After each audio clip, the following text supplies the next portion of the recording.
Hey guys, it's me, Rebecca, and every time I film an intro like that, I always think that I'm Miranda Sings. If you don't watch that show on Netflix, it's pretty funny. Especially if you watch a lot of YouTube videos.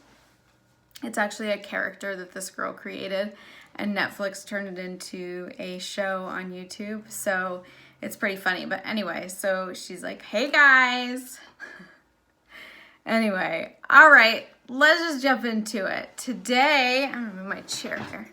Today, I want to talk about Poshmark, and let's talk about the lessons I've learned on my journey to earning 20 grand on there. So I'm at $19,929 or something like that on Poshmark.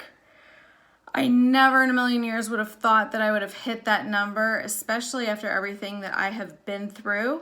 I started on Poshmark in July of 2015, so it's been just over 2 years.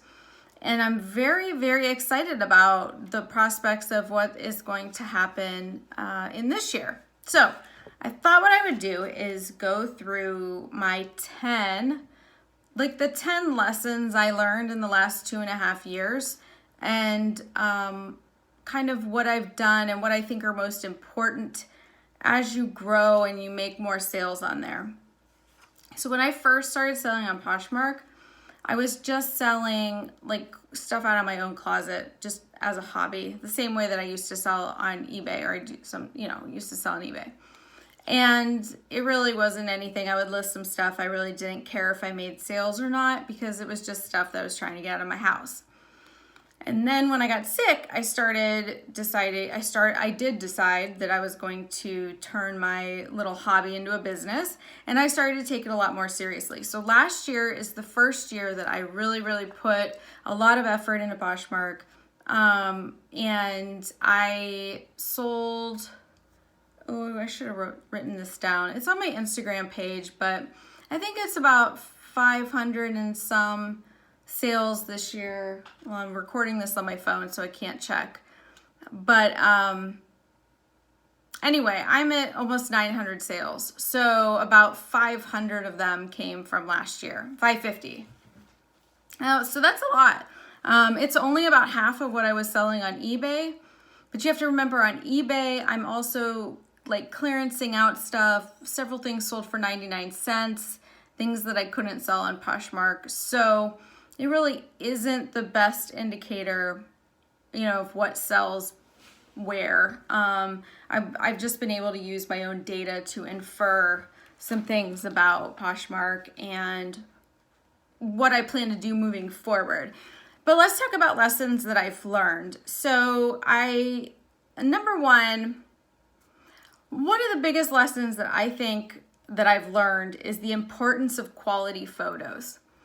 And if you go back to my Poshmark page and you search my sold listings and you scroll all the way down to those 800, like all the way down to the bottom, you'll see how much my photos have improved as you start scrolling up. And I will tell you that having clear photos of what you're selling really helps them sell faster, because people know what they're getting. It's not a grainy, dark picture or yellow tinted, or, you're really not sure of all the angles or, what's going on there. So having really good, clear pictures is a really great lesson. And I think it's a very important lesson when it comes to any selling platform, particularly on Poshmark. The way their interface is laid out, the way people are shopping on there, it's so image focused, almost like Instagram, that you really want your images to pop. And whether you want to do just a mannequin or flat lays, or, the ones where they put like a bunch of different stuff in them, it doesn't matter, as long as they're really clear, crisp pictures and people know what they're looking at. That's, I think, the most important thing, because you want people to know what they're looking at. I mean, you would never go to like Nordstrom's website, and if they had a grainy picture of jeans folded up on their dressing room floor and then they tried to sell it, you would never buy those in a million years. So it's about the presentation. And if you can't go in the store to touch and feel it, you want to make sure that they can at least see what they're getting on the listing. Number 2, don't sweat the negative reviews. They don't really matter. Almost every single one of my negative review comes from new Poshmark users who are not sellers and don't understand the rating system. So I think all of my 1-star reviews are people who are like, these don't fit, this isn't the right size. And since you can't return on Poshmark, it's much easier to just give you a 1-star review because they can't return it. So I only have about 5 of those out of 800 and some. So, I mean, it is what it is. Now, as of right now, those reviews don't matter. But I do feel like they're going to be more weighted as time goes on Poshmark, and that people with better ratings are going to be seen more and promoted more on the app. Now, I say that because, we all have people who, you can't please everyone. But I will say, if you keep getting negative reviews, then I think you need to look at what's happening in your house. So if people are saying that they smell, or it smells like cigarette smoke, or they consistently are getting stuff with pet hair on them, or stains you missed, or they're really super wrinkled, or the packaging is poor, I would say if you get more than a handful of those, you need to start looking at your own process and procedures and how you store things and ship things, because you really want to make sure from A to Z that their experience is great, so that way they'll come back and shop again. 3, Poshmark customer support right now is much better than it used to be. I know if you just started selling, it's not that great, but it's way better than it used to be.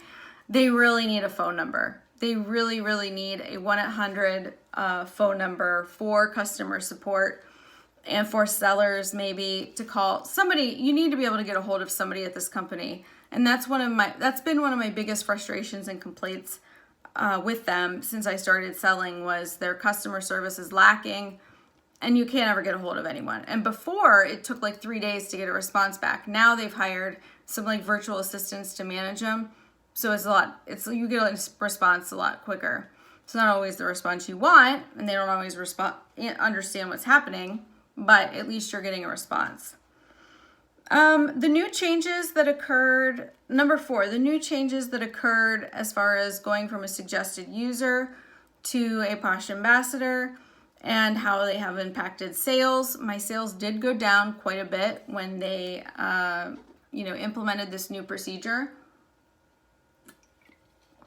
And I'm going to film another video about my hypothesis on what happened when they did this. So bear with me, make sure you subscribe to my channel so you can, find out my opinion on that, because my opinion really matters, right? Well, at least I can give you my theory and my hypothesis on what I think happened. But I think that the new changes just need time to settle. I have noticed my sales picking back up after Christmas. It could possibly have just been poor timing with people shopping for other people and gifts versus buying themselves used items or clothes, or buying stuff for themselves. So it could have just been bad timing. I'm optimistic that moving into the new year that things will get better.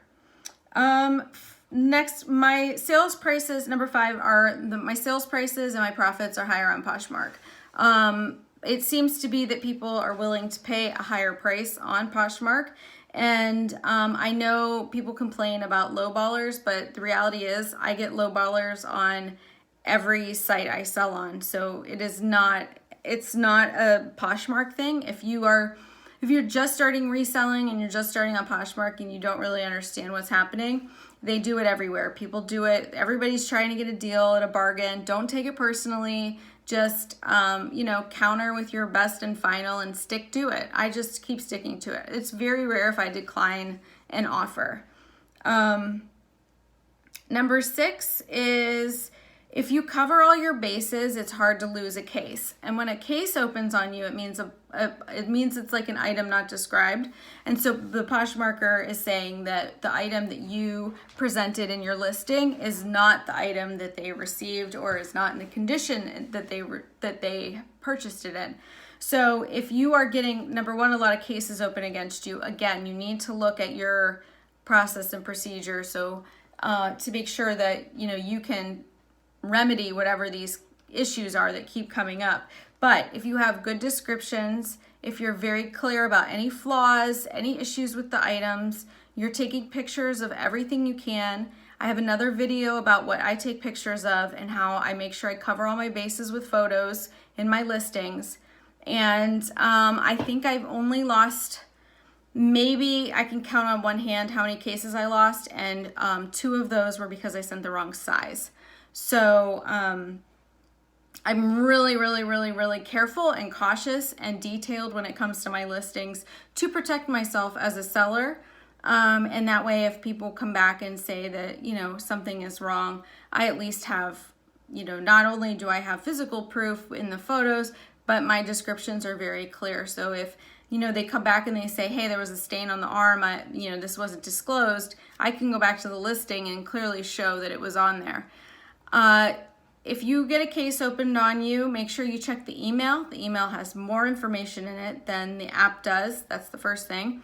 And number 2, if you have any conversations with the buyer in your Poshmark closet or on a listing, and they say things like, well, it just didn't fit, so I opened a case or whatever, buyers cannot return things because of fit on Poshmark. So you'd want to make sure that you really are on top of that and take screenshots of that. You can attach it to the response that you provide through the app. You respond through the app to the open case. And I have found that out of, like I said, out of 850 plus transactions, I've had 5 cases opened that have won. So that's, I think that's a pretty good rate. Numbers, I don't know what I'm on, 1, 2, 3, 4, 5, 6, 7. I think it's super easy to list on Poshmark. I love that I can just take pictures on my phone, write the description, or talk into the phone and call it a day. It's a lot easier than trying to figure out all the settings and the listings and the categories on eBay. The next one is making sure that you're using good keywords and good titles. So you don't want your title of your item to be, let's see, what did I see today? Cute top, really nice purse. I saw another one that was like sexy heels. Well, that actually is a keyword, but I wouldn't put that in the title. Those kind of things, try to avoid those vague terms into your description. I always put the name brand and what it is. So J. Crew women's schoolboy blazer, or let's see, Banana Republic women's wedge heels, wedge shoes, something like that. That way that's what people are searching for. And then the description, you can add more to that about maybe what event you would wear it to. Is it for work? Is it for a party? Is it a cocktail attire? Whatever that is, make sure you're putting that in your description, because when people are searching in the search bar and they put formal gown, you want to make sure your description says formal gown, since there's no category and drop-down box for formal gown on Poshmark. The next one is to be consistent. You don't have to list a ton every day. I have found that doing a little every day is almost better because you're not burning yourself out. I've gotten to where I share my closet, I share my appropriate items to the parties, and then I share my entire closet at night. So that's been my kind of formula in the last couple months, what I've been doing. Stay away from the drama. I have gone into some people's closets and looked at the comments, and I won't even buy from them. Like, if I'm interested in an item and I see the seller fighting with the buyers in their other listings, I won't even, I'll just bypass that. That's not even something I'm interested in. All the comments on Poshmark are public. So if you're going to ask someone why they rated you poorly, just remember those comments are public. You can't delete them. There's no private messages. And, you always want to I always want to keep a positive professional dialogue regardless of whatever this person is saying to me. So I avoid all the drama, all the negativity. I'm not commenting jerk comments on people's stuff like, hey, I saw that at Nordstrom Rack for a penny yesterday. You know, just be nice, be considerate. You know, remember it's also a social app. It's not just for selling. So you want to, you know, you just want to keep the peace. I find that keeping the peace is much better than causing all sorts of drama and fighting with people on there. And the last thing is that I love Poshmark. I truly do. I love selling on Poshmark. I was a speaker at Posh Fest. I can't wait to go back to Posh Fest. Poshmark did not pay me or ask me to do this video. This is strictly my opinion of the app now that I've sold, or I've actually made $20,000. So when I say I've made, that's how much that I have brought in after Poshmark fees. And then obviously I have my own cost of goods and things like that. So if you're interested in that, I have another video, the 2017 kind of year-end review that shows you my total sales and all that kind of stuff. So that's another video coming soon, or it's already out depending on when you're watching this. Don't forget to subscribe to my channel. Follow me on Instagram at Boss Lady Resale. And if you have any questions or anything, I really try to answer everybody's, and you know, just be involved as much as I can. There's only so many hours in the day, but I do try my best, just know that. And I do read and take to heart all the comments and messages you send to me, because it just renews my faith that I'm doing the right thing by sharing my story and my journey. And I just want to be able to help other people and serve all of you, so you can accomplish your goals and your dreams and live the best life you can live. So thanks for watching. Don't forget to subscribe. If you like this video, thumbs up, and I'll see you next time. Bye.